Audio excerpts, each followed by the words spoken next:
उम्मीद करता हूँ आप सब लोग बढ़िया होंगे। दोस्तों आज हम बात करेंगे P/E रेशियो के बारे में। ठीक है, PE रेशियो तो ये होता क्या है। जनरली आपने सारी वीडियो देख ली होंगी यूट्यूब पे, लेकिन मुझे नहीं लगता कि आपकी इतनी अंडरस्टैंडिंग इस टॉपिक पर बैठी होगी।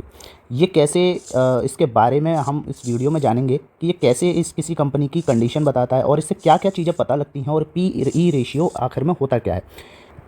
तो दोस्तों हम बात करते हैं PE रेशियो की। तो PE रेशियो यानी कि प्राइस टू अर्निंग रेशियो। ठीक है, प्राइस बट्टे अर्निंग। ठीक है, प्राइस टू अर्निंग रेशियो। अब ये प्राइस क्या है, देखो किसी भी कंपनी का स्टॉक का प्राइस क्या चल रहा है तो वो लिखेंगे हम यहाँ पर। ठीक है, मान लेते हैं किसी कंपनी का एक स्टॉक का प्राइस जो चल रहा है वो एक शेयर का प्राइस चल रहा है 200 रुपये। ठीक है, तो उसका प्राइस और नीचे लिखेंगे अर्निंग पर शेयर। ठीक है, यानी कि एक शेयर से मेरी कितनी अर्निंग हो रही है। यानी कि अगर मैं मान के चलूँ मैंने यानी कि मुझे अर्निंग पर शेयर यानी कि एक शेयर पर मुझे कितनी अर्निंग हो रही है वो। ठीक है, तो वो यहाँ पे लिखेंगे। अब मान लीजिए किसी का स्टॉक प्राइस है 10 और मुझे एक शेयर पे 10 रुपये का प्रॉफिट हो रहा है, तो अगर मैं इसको डिवाइड करूँ तो यहाँ पे आ जाता है 20, यानी कि P/E रेशियो मेरा कितना आ जाता है 20। अब ये 20 का मतलब क्या है, देखो दोस्तों 20 जो है वो मेरा प्राइस टू अर्निंग रेशियो है। ठीक है, अब इसका मतलब क्या होता है कि 20 मेरा आया या 10 आया या किसी किसी का 5 आ जाएगा, किसी का 7 आ जाएगा। तो इससे हम क्या क्या चीज़ें पता करते हैं कि प्राइस टू अर्निंग रेशियो होती क्या है। तो अब देखो दोस्तों PE रेशियो मेरा 20 आया है। ठीक है, अब ये 20 का मतलब क्या है, इसका हम मतलब समझते हैं कि मुझे 1 रुपया कमाने के लिए 20 रुपये खर्च करने पड़ रहे हैं। ठीक है, यानी कि मैं 20 रुपये का एक स्टॉक ले रहा हूँ तब मुझे 1 रुपये का फ़ायदा हो रहा है। ठीक है, तो यानी 1 रुपया कमाने के लिए मुझे 20 रुपये खर्च करने पड़ रहे हैं। तो अब 20 रुपये खर्च कौन करेगा भाई इतने 1 रुपया कमाने के लिए। अब ये तभी कर सकता है जब प्राइस डिमांड में हो। ठीक है, यानी कि 20 रुपये आदमी कब दे देगा, कोई एक छोटी सी चीज़ के लिए आदमी 20 रुपये कब दे देगा, जब इसकी डिमांड होगी खूब। और जब डिमांड होगी यानी कि 20 रुपये मैं खर्च कर रहा हूँ तो इसका मतलब है कि कंपनी के स्टॉक में दम है, यानी इन्वेस्टर को इस शेयर को ख़रीदने में मज़ा आ रहा है, यानी उन्हें लग रहा है कि ये कंपनी ग्रोथ करेगी और मेरे शेयर के दाम जो है वो बढ़ते जाएंगे। तो इसीलिए वो 20 रुपये खर्च करने को भी तैयार हैं। आई होप इतनी बात आपको समझ में आई होगी।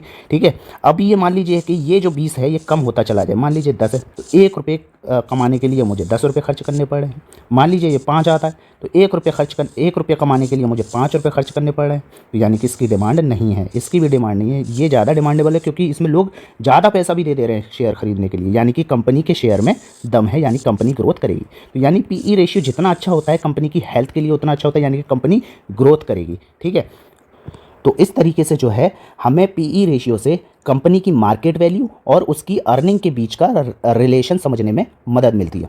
ओके, आई होप आपको इतनी बात पूरी समझ में आ गई होगी। चलिए इसके बारे में थोड़ा सा और जानते हैं। अब दोस्तों देखो इसमें पहला तो आता है रिस्क। तो दोस्तों इसमें पहला तो आता है रिस्क। ठीक है, अब रिस्क में क्या मतलब है, रिस्क में देखो दोस्तों ये मतलब है कि अगर मैं कोई भी शेयर महंगा खरीद रहा हूँ, ठीक है, महंगा मैंने ख़रीद लिया, ज़्यादा पैसे लगा रहा हूँ लेकिन कमाई मेरी थोड़ी सी कम हो रही है, कोई बात नहीं, लेकिन आ तो रहे मेरा प्रॉफिट तो हो रहा है। तो इसमें मेरा एक रिस्क है कि अगर मेरी कैलकुलेशन थोड़ी भी गड़बड़ बैठी, लेकिन मैं पैसे तो ज़्यादा दे रहा हूँ और मेरी कैलकुलेशन थोड़ी गड़बड़ बैठी तो यानी कि मेरा एक हैवी लॉस हो सकता है। ठीक है, नो डाउट कि कंपनी का शेयर डिमांड में है, लेकिन कोई भी भाई मान लो कि CEO की मौत हो गई, ठीक है, या कंपनी जो है क्या कहते हैं दिवालिया हो गई। ठीक है, तो कई फैक्टर है, तो एकदम से जो है शेयर धड़ाम हो जाएगा और शेयर धड़ाम हुआ तो फिर क्या हो जाएगा, रिस्क की कैपेसिटी बढ़ सकती है। ठीक है, ग्रोथ एक्सपेक्टेशन क्या है, तो अगर PE रेशियो ज़्यादा है तो इसका मतलब ये है कि इन्वेस्टर को उम्मीद है कि कंपनी आने वाले समय में अच्छा ग्रोथ करेगी। ठीक है, PE रेशियो का मतलब है कि इन्वेस्टर इतनी उम्मीद नहीं कर रहे हैं। ठीक है, इसके कम होने की, अगर PE रेशियो कम है तो यानी कि इन्वेस्टर इतनी उम्मीद नहीं कर रहे हैं कि ये कंपनी जो है वो ग्रोथ करेगी। अगर ये ज़्यादा है तो कंपनी नो डाउट कि भैया कंपनी बढ़ेगी, ये इन्वेस्टर का भरोसा हो जाता है एक तरीके से। ठीक है, तो वैल्यूएशन की बात करेंगे। अब इससे वैल्यूएशन का क्या अर्थ निकाला जाता है तो वो भी हम बात करते हैं।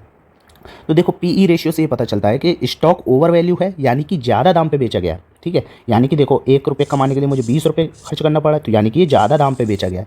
ठीक है, और वहीं अगर मुझे 10 रुपये खर्च करने पड़ते तो ये कम दाम पे खरीदा गया। ठीक है, इतना आपको समझ में आ गया। तो एक हाई PE रेशियो ये दिखा सकता है कि इन्वेस्टर कंपनी की फ्यूचर ग्रोथ से ज़्यादा इफेक्टिव है, यानी कि उससे ज़्यादा अट्रैक्टिव है। ठीक है, तो PE रेशियो के ज़्यादा होने का मतलब यही है कि यानी कि वैल्यूएशन इसकी हाई होगी।